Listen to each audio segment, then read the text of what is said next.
Graça e paz a todos. Nós vamos dar início, então, irmãos, à aula 1 da marca 3, o Evangelho. E o que é que nós vamos fazer aqui de forma geral, né, de forma bem simples? Essa aula está bem resumida, está bem objetiva, porque é apenas uma introdução à terceira marca de uma igreja saudável. Nós estamos estudando justamente esse tema, a igreja saudável. Nós sabemos que ela tem 9 marcas e nós já estamos na terceira.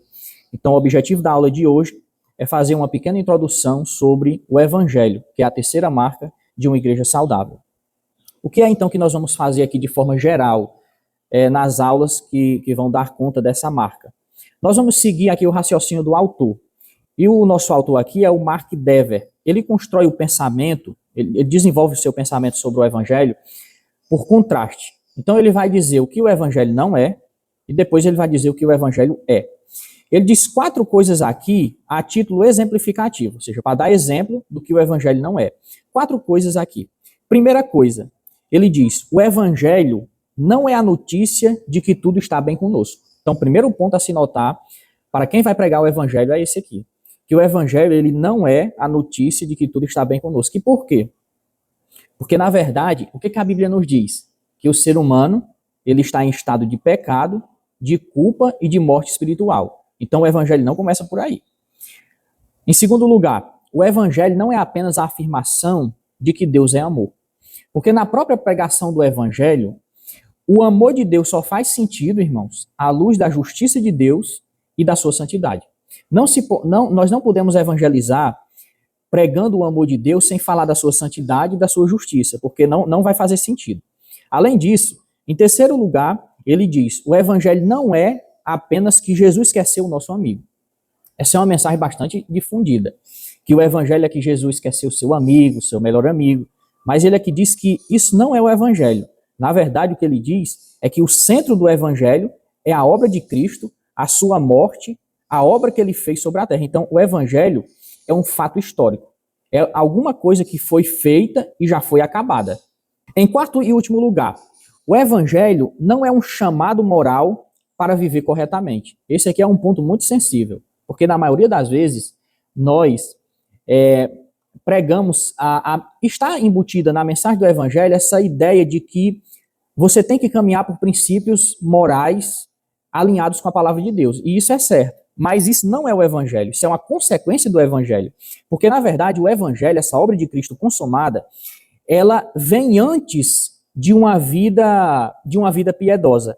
Na verdade, ele diz aqui que o Evangelho fundamenta a obediência, mas jamais o Evangelho é uma consequência da obediência. O Evangelho é a base para a obediência. Então ele diz essas 4 coisas pelas quais nós devemos formar essa ideia do que o Evangelho não é. E agora, o que o Evangelho é? Então ele dá aqui 4 ideias, 4 categorias para que a gente vá formando a base do que o Evangelho é. Em primeiro lugar, o Evangelho é a proclamação histórica da cruz. Então, em primeiro lugar, o Evangelho trata de um fato histórico. Algo que foi consumado. Algo real, um fato. Não uma possibilidade, mas o Evangelho é um fato histórico que foi registrado pelos santos homens de Deus na palavra de Deus. Segundo lugar, o Evangelho é a satisfação da justiça de Deus. Certo? Deus estava irado com a sua criação rebelde e alguém satisfez essa justiça de Deus. Alguém apaziguou a ira de Deus. E quem foi? Jesus Cristo. Que ao morrer, pagou o preço dos pecadores e assim a justiça de Deus foi satisfeita e a ira de Deus foi apaziguada. Terceira coisa, o Evangelho é a redenção real de pecadores. Um ponto muito importante, irmãos, aqui, para que a gente possa entender. O Evangelho não dá a possibilidade de alguém se salvar. Não, isso não é o Evangelho bíblico. O Evangelho bíblico é uma coisa eficaz, ou seja, que cumpre o seu objetivo. As pessoas pelas quais Cristo morreu, elas realmente são salvas. Os seus pecados realmente foram perdoados. O seu preço realmente foi pago, certo? Porque tem aquela história de as pessoas dizerem o seguinte, rapaz, Jesus morreu na cruz, agora o resto é com a gente. Como se o sacrifício de Jesus fosse uma coisa que não está no campo da certeza, mas da possibilidade. E o evangelho deve ser tratado no campo da certeza, dos fatos concretos. Ou seja, o que Jesus fez realmente cumpre o objetivo. Jesus veio fazer o quê? Se sacrificar e morrer pelos pecadores. O seu sacrifício foi em vão? Não. O seu sacrifício foi válido e, acima de tudo, foi eficaz. Por quê? Porque as pessoas por quem ele está morrendo realmente são salvas. Elas realmente serão salvas. O seu preço, Jesus pagou. A penalidade dos seus pecados, Jesus realmente pagou de modo eficaz. E, em último lugar, o evangelho é uma mensagem que exige uma resposta de quem a ouve. E qual é a resposta do ouvinte do evangelho? O arrependimento e a fé. Então, essa é a introdução aqui à terceira marca, o evangelho. Agora, de forma geral, em uma frase, o que é o evangelho? É tudo aquilo que Deus realizou por meio de Cristo para redimir toda a sua criação. Ok? Agora vamos fazer uma pequena revisão do que nós temos visto até aqui. Vocês sabem que nós estamos estudando sobre o quê? Isso, hoje sobre o evangelho, mas em geral nós estamos estudando sobre isso, sobre a igreja saudável. Essa igreja saudável não tem 9 marcas? Nós já vimos 2, então nós estamos na terceira, já vimos 2 delas. Isso, a primeira marca, pregação expositiva, o que a igreja fala, o que a igreja está pregando, o que a igreja está ensinando. E a segunda, a teologia bíblica, a estrutura do seu ensino. E em terceiro lugar, vem o quê? O evangelho. O evangelho que a igreja prega tem que ser o quê? O evangelho bíblico, o evangelho verdadeiro. Temos que enfatizar esse ponto por causa dos falsos evangelhos que são pregados por aí, tá bom? Então, qual é o pensamento geral aqui da nossa aula de hoje? Eu disse já o pensamento geral das nossas aulas, de todas as aulas sobre a terceira marca, que vai ser a construção de um pensamento por contrastes, por ideias opostas. Ou seja, nós vamos refletir sempre nas próximas aulas sobre o que o evangelho não é e depois sobre o que o evangelho é. Esse aqui é o pensamento geral que vai fundamentar todas as aulas sobre a marca 3. Agora, qual é o nosso pensamento específico sobre a aula de hoje? Nós hoje vamos falar sobre um assunto muito importante do nosso tempo, que é o fenômeno das notícias, o fenômeno da informação. E a partir daí, nós vamos introduzir a questão do evangelho. Então, nós vamos desenvolver aqui a introdução da marca 3 em 2 partes. Nós vamos falar sobre notícia e depois nós vamos falar sobre evangelho. E depois disso a gente conclui a nossa aula, tá bom? Em primeiro lugar, vamos falar sobre o quê? Isso, sobre as notícias. Primeiro ponto sobre esse fenômeno da informação é que as notícias, elas têm sido tomadas como negócio. Se vocês prestarem atenção, as pessoas mais importantes desse mundo, elas tratam a informação como mercadoria, como algo valioso. Por isso que são as pessoas mais importantes, porque no mercado, na vida pessoal, porque pensando assim, irmãos, quem tem mais informação é quem chega na frente. Quem tem mais informação tem mais sabedoria, tem mais inteligência, tem mais chance de sobressair acima dos outros. E hoje, ninguém nunca viu uma difusão da informação como nós vimos hoje. É uma coisa impressionante. Nós temos hoje a velha imprensa, né, que é os meios de comunicação mais antigos, o rádio, a televisão, nós temos os jornais, a internet. E através desses veículos, a informação ela tem sido difundida e divulgada de modo nunca antes visto. Até hoje em dia, quem quiser mesmo ter a informação a tempo e a hora que quiser, na palma da sua mão você pode acessar qualquer informação que você queira através do seu celular. Qual é a implicação disso? Qual é a importância disso? É que quem tem mais informação tem mais vantagem. Quem tem mais informação, como se diz o ditado, está no topo da onda. Tem mais facilidade de alcançar as coisas, de ter acesso às coisas, de chegar em primeiro lugar, de ganhar a vaga, em tudo, de modo geral. Quem tem mais informação é mais privilegiado. Além disso, tem um segundo ponto aqui. As notícias, elas já estão virando assim uma coisa vital para cada um de nós. Uma coisa que faz parte da subsistência da nossa vida. Notícias têm sido a fonte do nosso salário.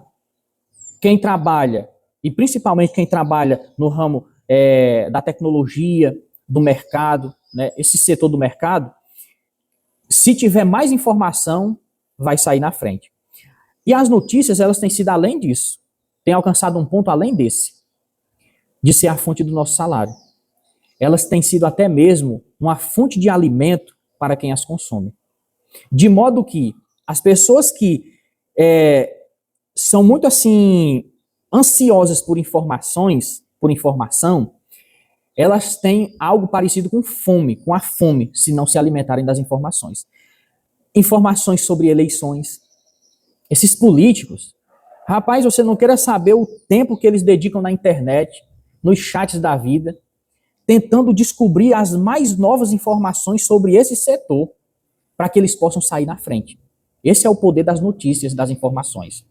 Notícias sobre o mercado, sobre catástrofes naturais, sobre as tendências e principalmente sobre o clima. Hoje de manhã eu já estava olhando no celular se hoje pela manhã ia ter chuva, assim, uma chuva mais intensa, né? Graças a Deus que não teve essa chuva mais intensa, porque senão ia até atrapalhar o nosso trabalho aqui na igreja. Mas uma pergunta importante aqui. Será que a gente poderia sobreviver sem as informações? Sem a notícia? Se tirasse o celular da gente por um dia, a gente não ia achar bem estranho?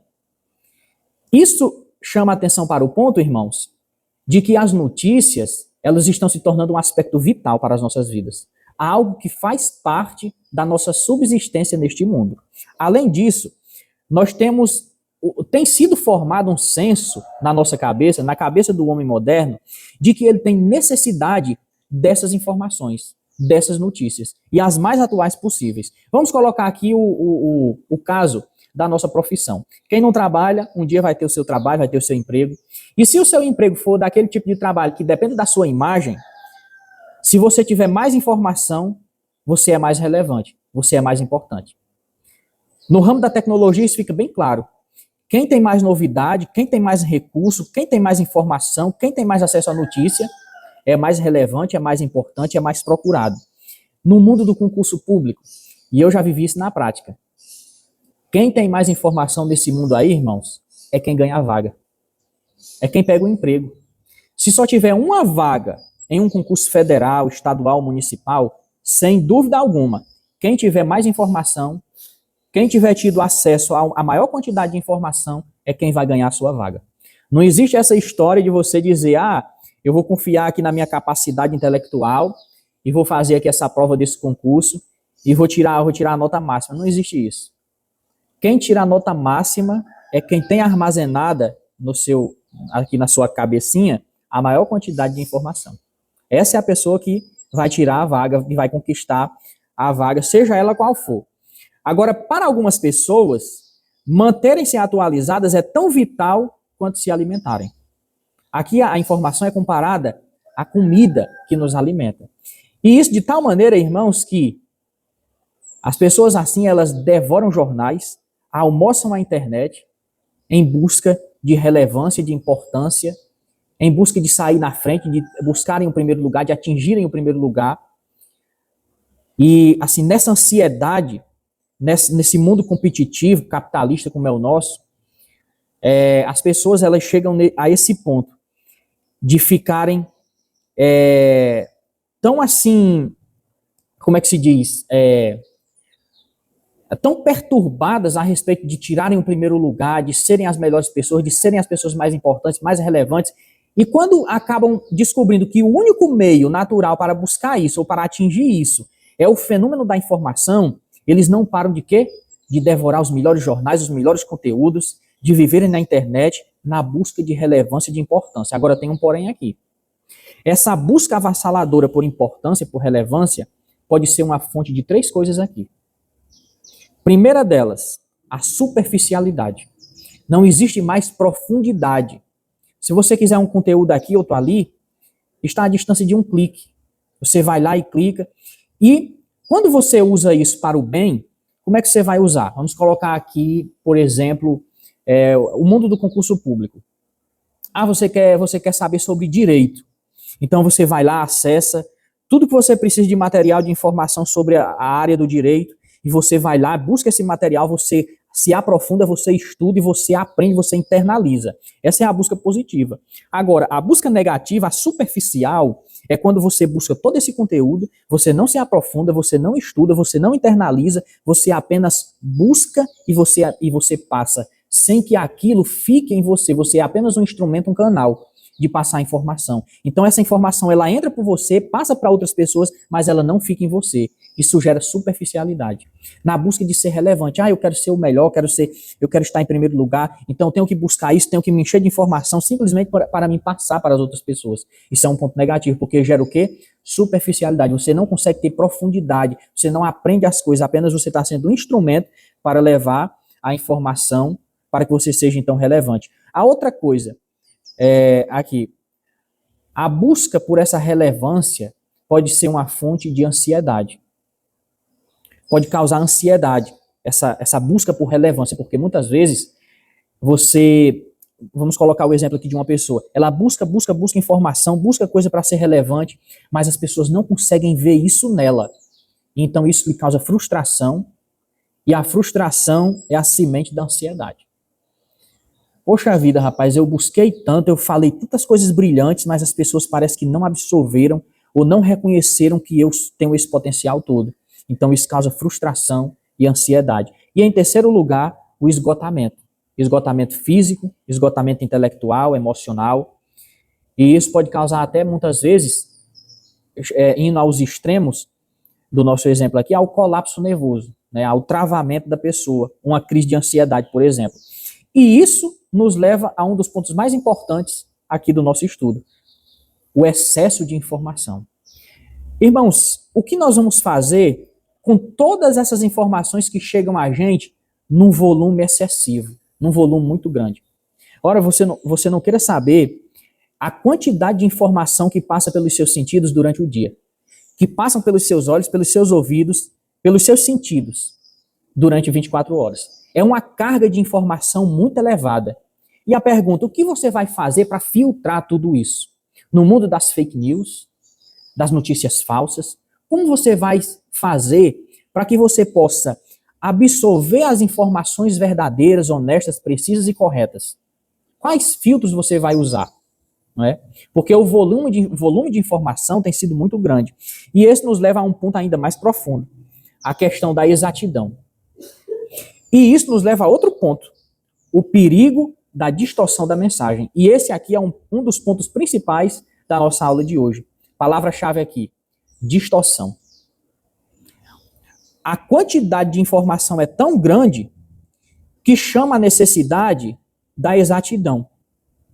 E isso nos leva ao ponto mais importante, repito, da nossa aula, a distorção que as informações podem sofrer.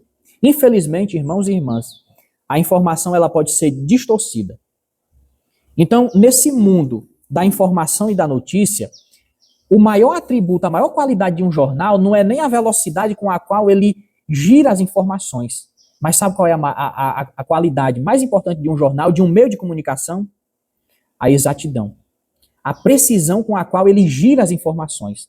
Será que os veículos de comunicação pelos quais eu estou absorvendo as informações são veículos confiáveis, precisos, que trabalham a informação de maneira exata, sem tendências, sem ser tendencioso na transmissão da informação?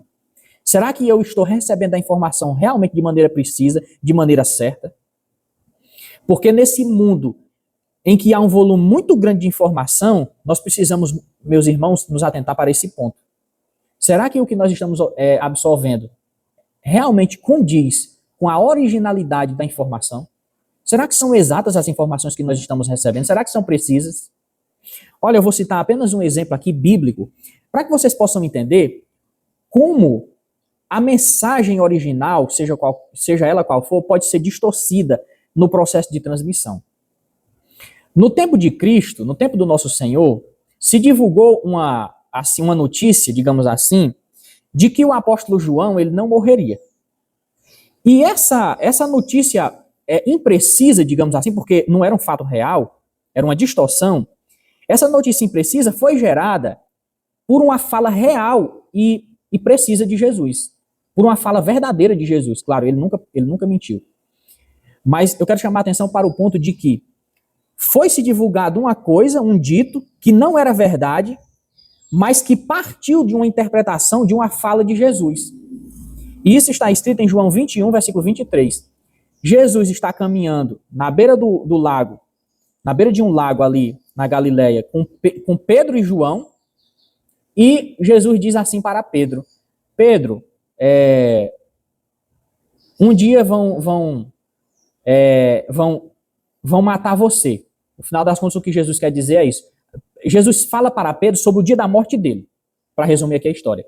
Aí o Pedro olha para Jesus e diz assim: Senhor, e de João? O que será dele? Aí Jesus vai e diz assim, ó: que te importa? Se eu quero que ele permaneça até que eu venha, o que você tem a ver com isso? Então se divulgou o dito de que esse apóstolo João não morreria. Mas o evangelista João, quando vai escrever sobre esse assunto, corrige esse erro, dizendo assim: não é que Jesus disse que o apóstolo não morreria, mas se ele quisesse que João ficasse vivo até ele voltar, o que era que Pedro tinha a ver com isso? Então essa aqui é a diferença entre um fato e uma condição. Jesus falou uma condição, uma hipótese. E naquele tempo, quem ouviu isso interpretou de maneira a ser um fato real, que João não morreria. Mas a verdade é que João morreu. Foi o último apóstolo a morrer. Então o que Jesus disse não poderia se referir à morte de João. Era uma coisa condicional. Se eu quiser que ele morra. Ele não estava dizendo um fato concreto, real. Mas vocês percebem como a mensagem foi distorcida? E não foi porque as pessoas ali queriam distorcer. Foi involuntariamente. Mas isso nos chama a atenção para o ponto de que a mensagem, até mesmo a mensagem de Jesus, ela pode ser o quê? Distorcida. E nós não podemos, irmãos, distorcer a mensagem que ouvimos. O que o apóstolo Paulo diz em 1 Coríntios 15, 3 e 4? Eu vos entreguei o que também recebi. Que Cristo morreu pelos nossos pecados, foi sepultado e ressuscitou ao terceiro dia segundo as Escrituras. Ele recebeu de alguém e está passando a informação, sem distorção, sem complemento. A informação limpa e seca, como ele recebeu, ele a transmite. Então essa é a nossa função. Por que eu chamo a atenção para esse ponto? O de não sermos enganados pelas falsas distorções ou o ponto de termos o cuidado suficiente para não distorcermos nós a mensagem que nós recebemos. Por que eu digo isso? Porque nós, frequentemente nós somos atacados pelos falsos evangelhos. E o pior, irmãos, que muitas vezes nós nem percebemos isso. Isso fica provado. Eu já provei isso várias vezes na prática, quando muitas pessoas chegam e dizem assim: rapaz, você viu a pregação que saiu hoje na televisão? E quando você vai ver, meus irmãos, as pregações até são líderes de seitas que estão pregando. E as pessoas acham que aquilo é a mensagem do evangelho. As pessoas são enganadas. Então, visto que o evangelho tem sido muitas vezes falsificado, distorcido, tem sido proclamado de maneira imprecisa, nós temos então que prestar muito bem atenção a esse ponto. Guardar isso em nossos corações, primeiro, para que a gente não seja enganado, não chegar ao final das nossas vidas e perceber que a gente participou de uma grande ilusão a nossa vida inteira. E em segundo lugar, para que a gente possa passar o evangelho como realmente o Senhor Jesus Cristo nos ensinou. Agora nós terminamos esse ponto sobre as notícias, vamos pegar o gancho agora e falar sobre o evangelho. O cristianismo é a boa notícia. Vejam que nós, até agora nós falamos sobre o quê? Sobre notícias, sobre informações. E agora nós estamos dizendo que o cristianismo é a boa notícia. Vejam que boa notícia aqui está definida. Não é uma boa notícia, ou uma das, mas a boa notícia. Então, você pode até ter dito assim hoje de manhã, se você soubesse desse conteúdo, né? Rapaz, eu saí de casa para me sossegar um pouquinho, era tanta informação já no celular, na televisão, mas quando você chega na igreja, você senta e aqui eu vou falar sobre notícias. Mas a realidade é essa, irmãos, que o cristianismo tem a ver com notícia. É a boa notícia. Na verdade, o autor diz aqui que o cristianismo é a melhor notícia que o mundo pode ter ouvido, que o mundo já pode ter escutado. São as melhores boas notícias que o mundo já ouviu. Ponto muito importante aqui. As boas notícias podem o quê? Ser tornadas desorganizadas e confusas. Em outras palavras, as boas notícias, infelizmente, podem ser distorcidas. Isso pode acontecer. Mesmo o evangelho bíblico e verdadeiro, as palavras santas de Jesus e dos santos apóstolos, podem ser distorcidas se a pessoa que a está proclamando não fizer o trabalho com precisão, com exatidão. Vocês se lembram que eu disse aqui que a maior qualidade de um jornal, de um veículo de comunicação, não é nem a velocidade com a qual ele transmite a mensagem, mas a precisão, a exatidão. Irmão, se nós não formos veículos precisos, exatos, na transmissão da informação, nosso trabalho é perdido. É vão. Essa boa notícia pode ser desorganizada, pode ser tornada desorganizada e confusa. E nós não podemos cair nessa, de maneira nenhuma.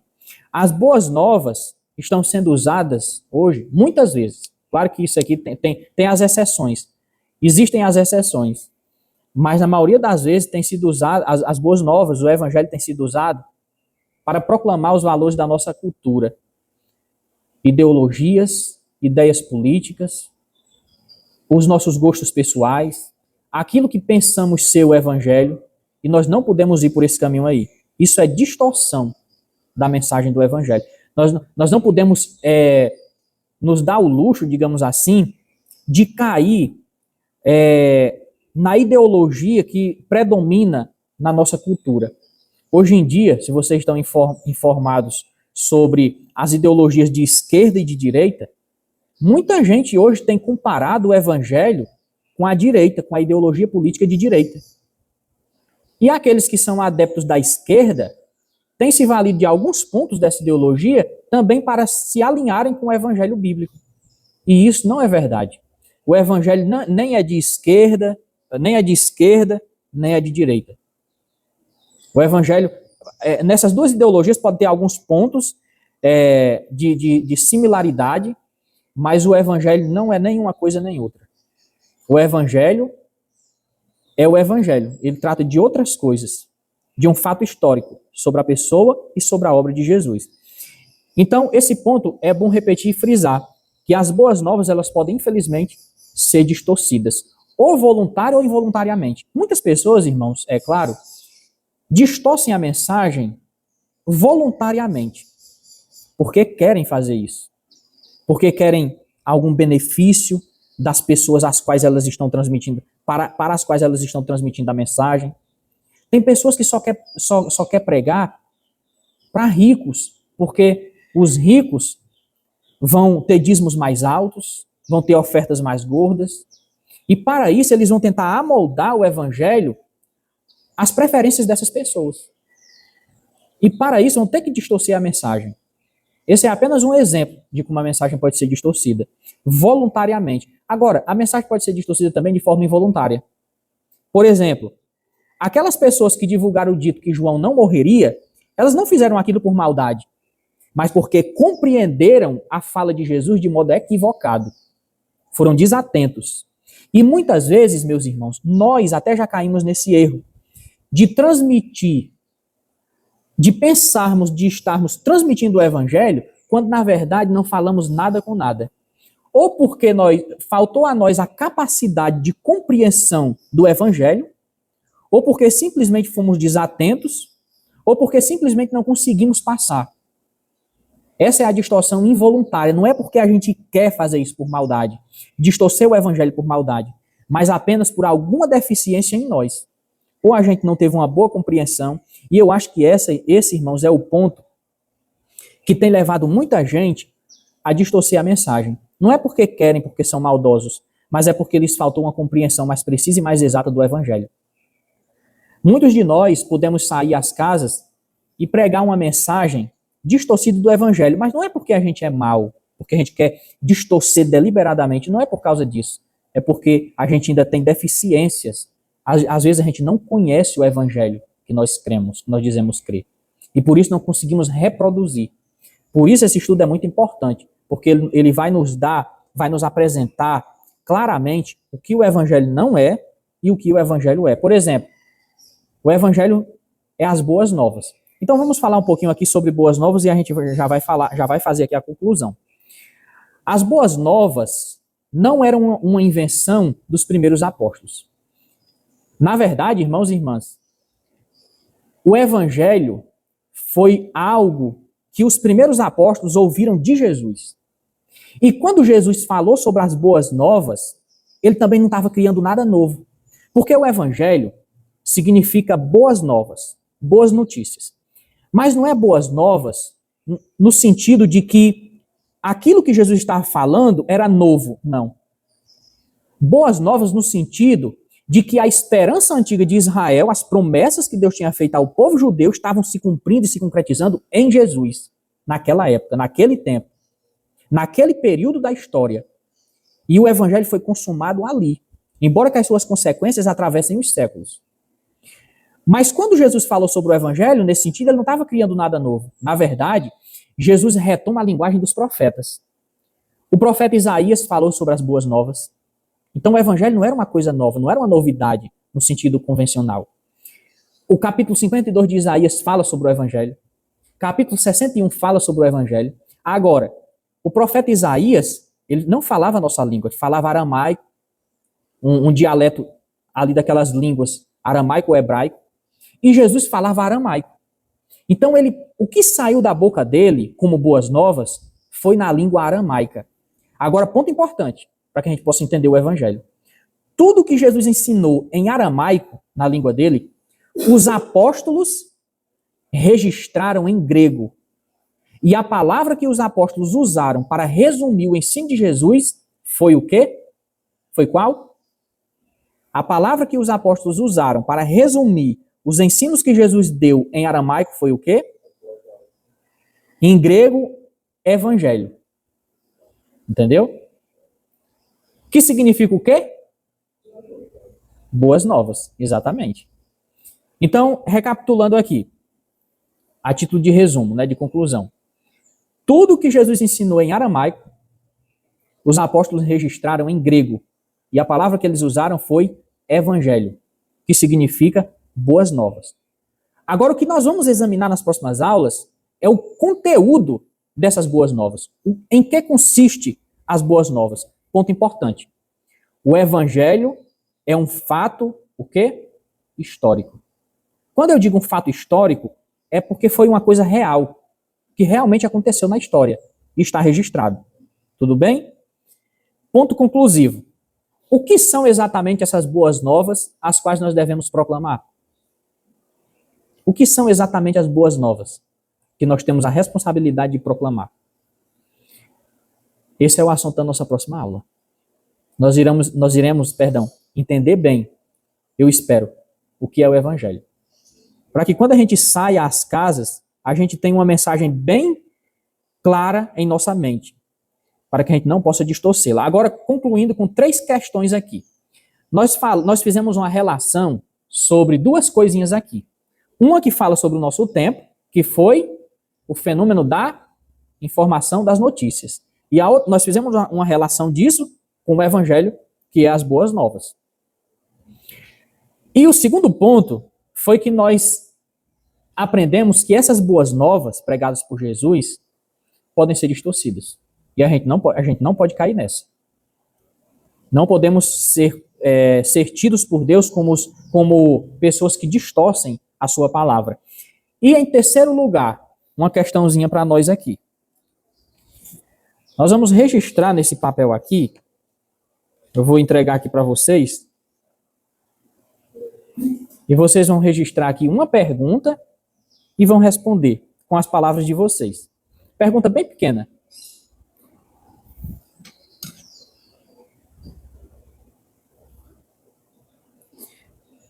Pergunta bem pequena. O que é o evangelho? Ponto de interrogação. Faça a pergunta, o que é o evangelho? Isso. E aí, a resposta é por conta de vocês. Na próxima aula, nós iremos guardar essa resposta de vocês e no final da terceira marca, quando concluirmos a terceira marca, a última aula da terceira marca, nós iremos comparar essa resposta de vocês com a resposta bíblica apresentada aqui pelo autor. Ok? Até a próxima aula.